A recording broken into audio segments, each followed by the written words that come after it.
Welcome back. The Constitution of India establishes a federal polity where the powers are divided between the center and the states.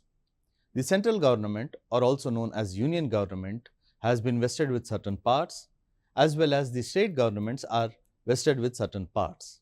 Maybe that is the reason that the Indian Constitution is treated as one of the most detailed constitutions and most bulky constitutions. Why? Because it clearly speaks about the division of administrative, legislative and financial parts between the center and states in a very unique manner and in a very detailed manner for that thing. So, the central state relations are necessary for the country to develop further. The uniqueness about the Indian polity that we see is it is a federal system. The Constitution says that the India is a federal polity where you have the division of powers between the union government as well as the state government. But in function, we will see that the Constitution has conferred more powers to the federal government, that is the union government, over the states. So, the union government enjoys more power than the state government. So, the detailed relations, that is the administrative, legislative and financial relations, are given in various wide details in the Constitution of India.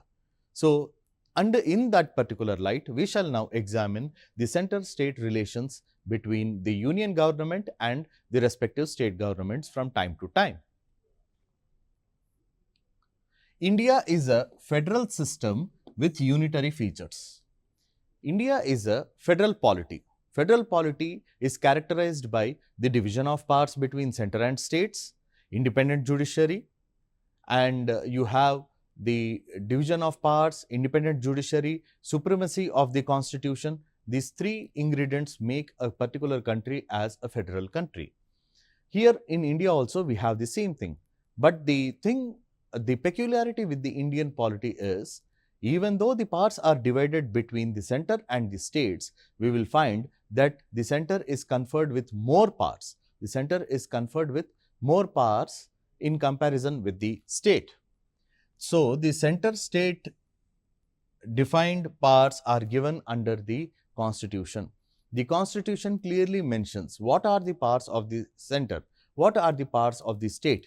At the same time, it takes into consideration three different aspects, that is administrative aspect, legislative aspect as well as the financial aspects. Why? Because these three components are essential for the governance to continue in a particular country. Then the relations, as I told you, are categorized into legislative, administrative and financial.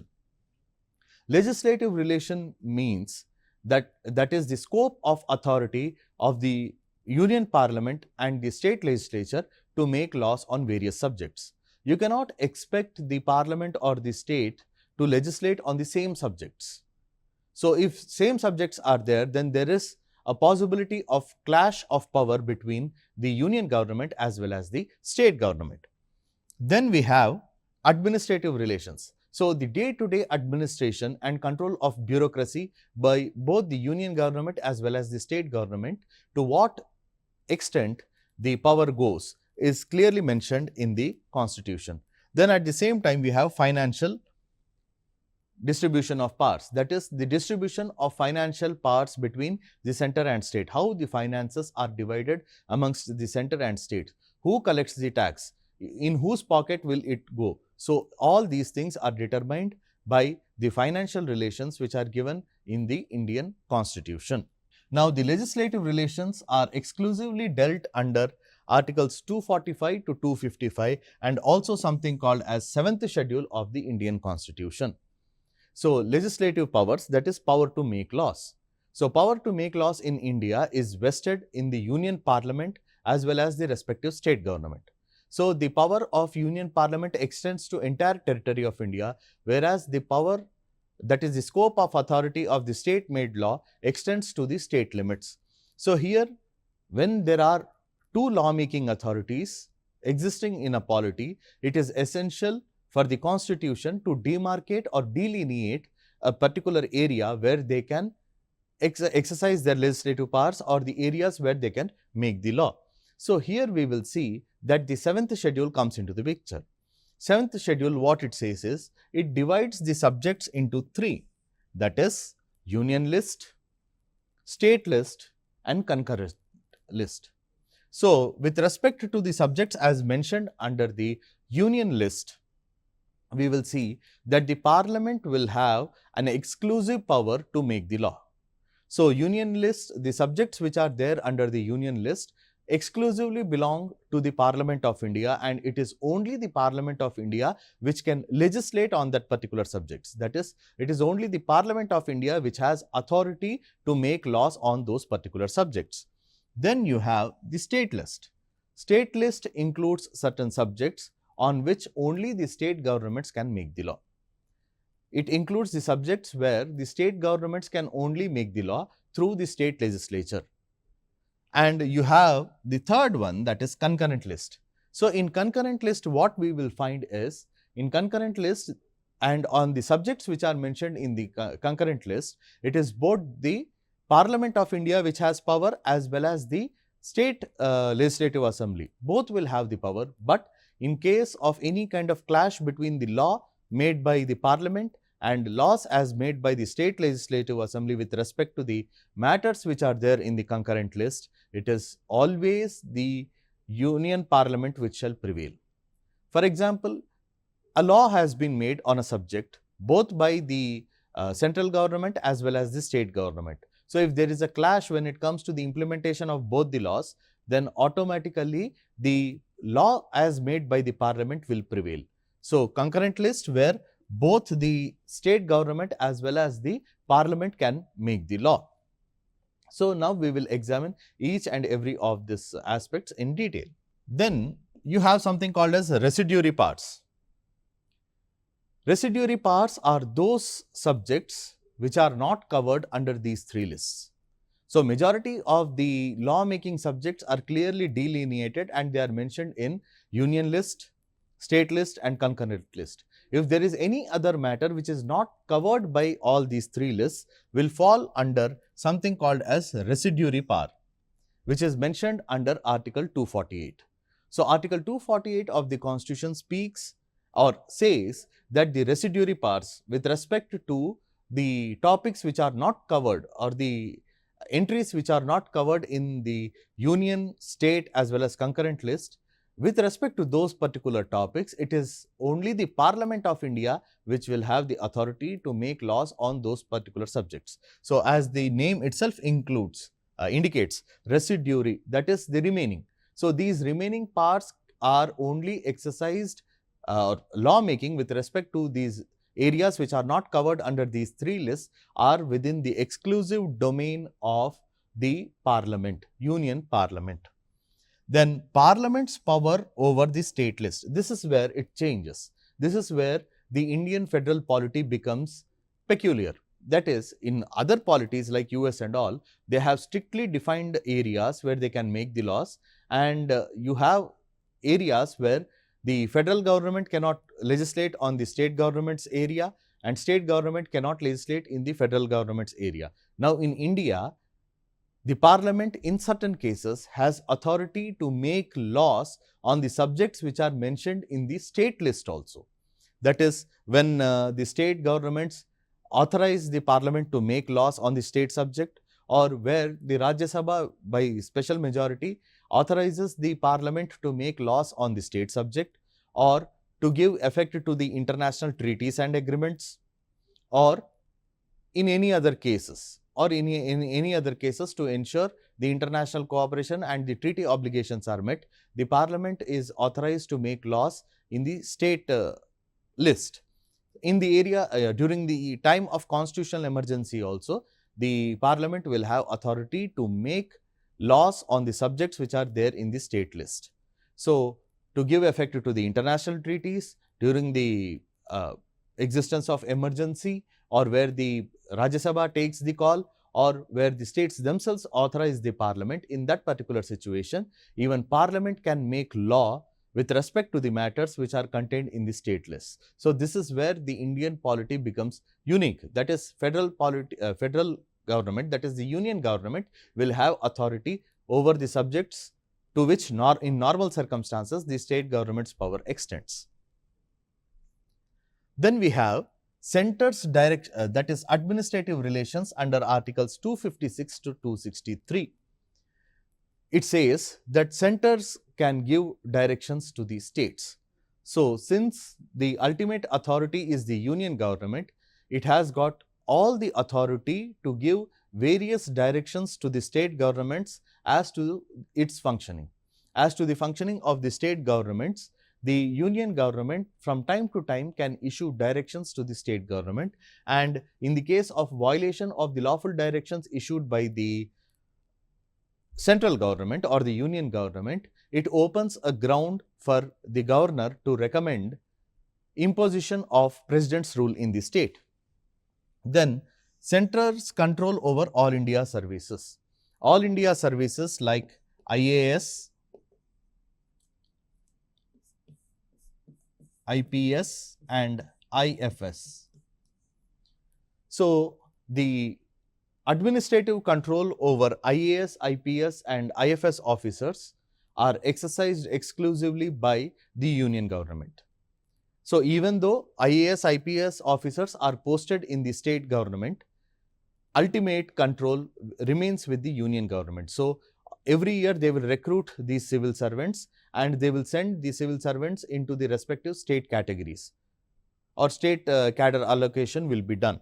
So, these authorities will exercise the control, they exercise the functions as entrusted by the state government. However, they remain within the administrative control of the union government. Then, role of the governor as center's representative.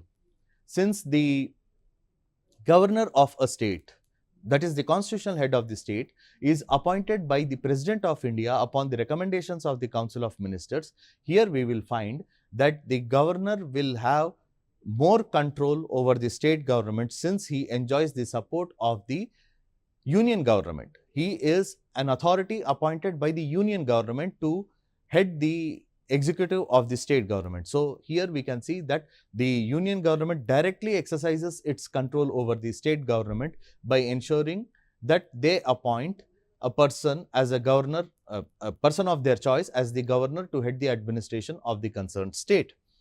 And interstate councils, which are mentioned under Article 263, are formed to ensure better coordination between the different states in India.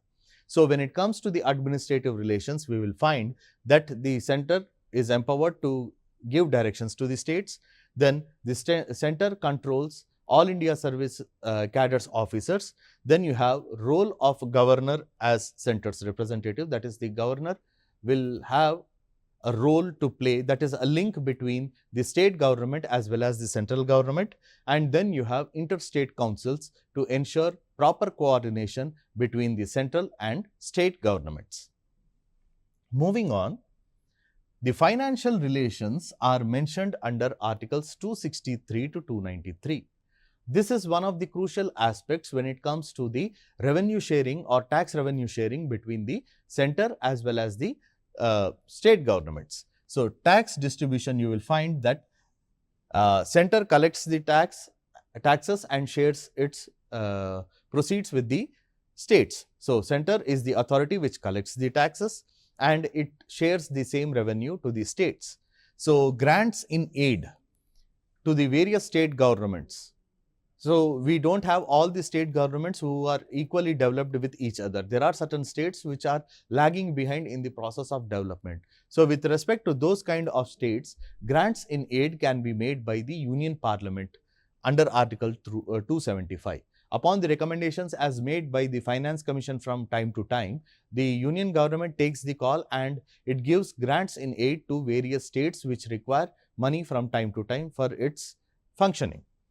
Then GST and Finance Commission are dealt under Articles 280. That is, it clearly says that who will collect the, in normally circumstances what will happen is the state governments will collect the taxes on behalf of the center and those will go to the common pool, and from that particular common pool various allocations are made to the state government. So, that is done in consonance with the financial relations as mentioned under the Indian Constitution.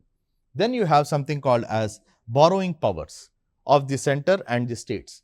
That is, it defines that the state government can borrow such and such amount from the central government. However, it comes with various stipulations and various conditions as laid down in Fiscal Regulation and Budgetary Management Act, Fiscal Responsibility and Budgetary Management Act, also known as FRBMs. So, in accordance with those particular principles laid down under that particular law, they will share the revenues between the center as well as the states.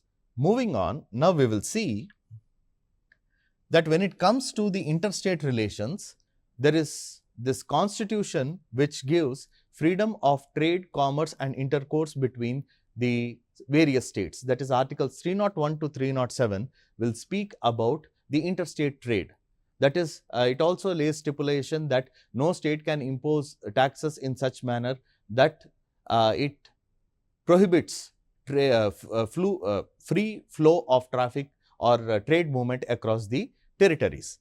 So, freedom of trade and commerce is given to the various state governments, and the parliament has to ensure that the taxation policies of the state government are not in such a manner that they are going to hamper the trade within the country. Then you have interstate river water disputes, which speaks about establishment of various river boards for the purpose of resolving the disputes between the two states or two or more states with respect to the river water and its usage. Then you have Interstate Council for Coordination, given under Articles 263 to ensure coordination between various states situated in the different areas of the country. So, the Interstate Council for Coordination will speak about the coordinating the activities amongst the states in order to ensure that the polity goes in a proper manner. Then, impact of emergency on center-state relations. So, this we have seen that in the normal circumstances, such kind of situations will happen where each authority, that is the state government and the union government, will function within their own domains in the normal situations. However, when there is an emergency, these relations change, and in such kind of situation, you will find that the union parliament or the central government becomes more powerful. That is, when the national emergency, when the proclamation of emergency, also known as national emergency, is in force, then the union government becomes more powerful, and it takes control over the entire state government's functioning through the governor. And during the state emergency, or also known as constitutional emergency or imposition of president's rule, under Article 356, it says that the governor can recommend to the President of India for the imposition of president's rule in the state. So, in that particular situation, the control over the state legislature goes into the hands of the union parliament through the governor. Then you have financial emergency. During financial emergency, it empowers the union government to change the financial allocation between the states, and it will control the union government will control the the trade collections and treasury collections, and also the financial domains of the state government. So, during the financial emergency, the union government becomes more powerful, and it starts to take control over the state finances also, to ensure that there is no threat to the outstanding credit of India. So, now there are certain challenges when it comes to the center-state relations. Now, when it comes to the center-state relations, we will see that majority of the disputes pertain to the taxation policies and financial allocation. So, we have seen in many news items, etc., the taxation is different on various items across the state boundaries. There is no uniform taxation when it comes to the local taxes. Union government may have a common tax, but when it comes to the local circumstances or areas or domains where the state government can tax, they will go for various different kinds of taxation policies. So, that results in rift between one state to the another. Next one is financial allocation. When we are speaking of financial relations, we have seen that it is the center which allocates the grants in aid or tax revenues to the different states. Here we will see that some of the states who contribute greatly to the tax pool will get the less amount of money or less amount of allocation. So that is where there are frequent rifts between various state governments as well as the central government when it comes to the financial allocation. Then you have role of governors in the state affairs. In many cases, we have seen that there is some sort of rift between the office of the governor and the council of ministers. So, governor who is appointed by the union government is perceived as the agent of the center by the respective state governments, which results in some sort of administrative rift between both of them. It doesn't happen in all the cases, but in some of the cases, the differences can be clearly made out between the office of the governor and the council of ministers. Then, political differences affecting the center-state cooperation. Sometimes party A is in power in the center and party B is in power in the state, and sometimes B is power in the state and A is in power in the union. So, such kind of situation, what happens is, due to various kinds of political differences in the political affiliation of the parties ruling the state as well as the centers, there are very frequent rifts which can be reported in the media and which are usually reported in the media. So, due to that particular differences, many of these administrative relations, financial as well as the legislative relations, they are being deviated or digressed by these authorities from time to time. Then there is a need for stronger cooperative federalism. This gives rise to a concept called as cooperative federalism, which says that in the long run of democracy, federal polity, both the state government as well as the central government should go hand in hand with each other. So, the central government cannot abandon the state government just because it is being ruled by some other party. At the same time, the state government should ensure proper cooperation and should not abandon the union government in the case if it is being ruled by some other party. So, this entire future of the Indian polity depends upon the coordination between both the center as well as the states. So, until and unless there is no proper coordination between the center and states, there is a persistent challenge when it comes to the center-state relations in a vast country like India. So, center-state relations, as we have seen, are crucial for the governance of the country. Until and unless you have proper relations, coordination and cooperation between the center and state, the future of country always remains in dark. So, the union government should function while taking the state governments into confidence, as well as the state government should have enough confidence in the union government. Why? Because the union government is for the overall well-being of the nation. So, it is crucial for the governance to ensure that the governance in India is done in accordance with the constitution. It is essential that you maintain proper, mutual and friendly center-state relations. Then, there should be a balance between autonomy and unity. That is the key. Autonomy and unity. No doubt that the state government should have the autonomy within their respective fields, but you should also see that by giving autonomy, the states do not act as their own independent units or as their own independent masters. Why? Because with the gradual increase in the state autonomy, there are chances that each state government will behave in its own way.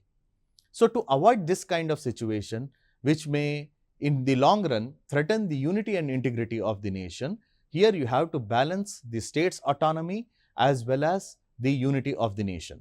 So, the duty has been imposed upon the union government to ensure that there is a unity and integrity maintained in the country. At the same time, the state governments are under obligation to ensure that they contribute to the unity of India without causing any kind of rifts under the guise of their autonomy.